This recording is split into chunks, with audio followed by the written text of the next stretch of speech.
आजारी आई. एक तरुण फळ विक्रेता बाजारात आपली फळाची गाडी लावून जात असे. त्याच्या गाडीवर एक फलक लिहिलेला होता. माझी आई आजारी असल्यामुळे अधेमध्ये मला घरी जावे लागते. मी गाडीवर नसेन तेव्हा फळांचा लिहिलेला दर पाहून आपण फळे खरेदी करावीत आणि कोपऱ्यात ठेवलेल्या पाकिटात पैसे ठेवून जावे. एका माणसाला तो फलक पाहून आश्चर्य वाटले. त्याने फळे विकत घेतली आणि फळांचा दर पाहून रक्कम पाकिटात ठेवली. त्यात आणखीही पैसे होते. ते पाहून माणसाला आणखीनच आश्चर्य वाटले. आज काहीही झाले तरी त्या फळ विक्रेत्याची भेट घेऊनच जायचे असे त्या माणसाने ठरवून टाकले. दिवस मावळतीला झुकला. गाडीवरील फळे संपत आली होती. तरीही विक्रेत्याचा पत्ता नव्हता. वाट पाहणारा माणूस निराश झाला. तेवढ्यात एक जण गाडीवरील फलक बंद करून गाडी घेऊन जायला निघाला. हाच तो फळ विक्रेता असावा अशा विचाराने त्या माणसाने फळ विक्रेत्याला गाठले आणि प्रश्नांची सरबत्ती केली. आजच्या फसव्या जगात तू हा पर्याय कसा काय निवडलास? तुला नुकसान झाले नाही का? पैसे किंवा फळे कोणी फुकट घेऊन गेले नाही का? तुला शक्य नव्हते तर दुसऱ्या कुणाला तू उभे का करत नाही?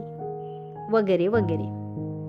त्याची उत्सुकता शमवताना फळ विक्रेता म्हणाला, साहेब, फलकावर मी लिहिले आहे की अधेमध्ये मी घरी जातो, पण वास्तविक पाहता मी सकाळी गाडी लावून जातो ते थेट संध्याकाळी गाडी न्यायला परत येतो. माझ्या आईची तब्येत एवढी खराब आहे की सतत तिच्या जवळ कोणीतरी थांबावेच लागते. आम्हा दोघांना एकमेकांशिवाय जगात कोणीही नाही. फळ विक्रीशिवाय उत्पन्नाचे दुसरे साधन नाही. तेव्हा आईनेच मला हा पर्याय सुचवला. मला म्हणाली, देवावर विश्वास ठेव आणि फलक लावून रोज गाडी सुरू ठेव.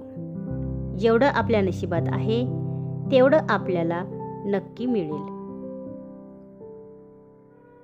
मी तसे करून पाहिले. गेली 2.5 वर्ष मी हे नित्यनेमाने करत आहे, परंतु अजूनपर्यंत मला 1 रुपयाचेही नुकसान झाले नाही. उलट कोणी आईसाठी औषध ठेवून जातं, कोणी फुलं, कोणी सदिच्छा, तर कोणी आशीर्वाद. या उपर ज्यांनी फुकट नेले त्याची मी मोजदाद ठेवलीच नाही. जे नशिबात नाही त्याची काय चिंता करायची? तात्पर्य, प्रयत्न करणे आपल्या हातात आहे. त्यात कसूर न करता आपण आपली कर्तव्यपूर्ती करायची.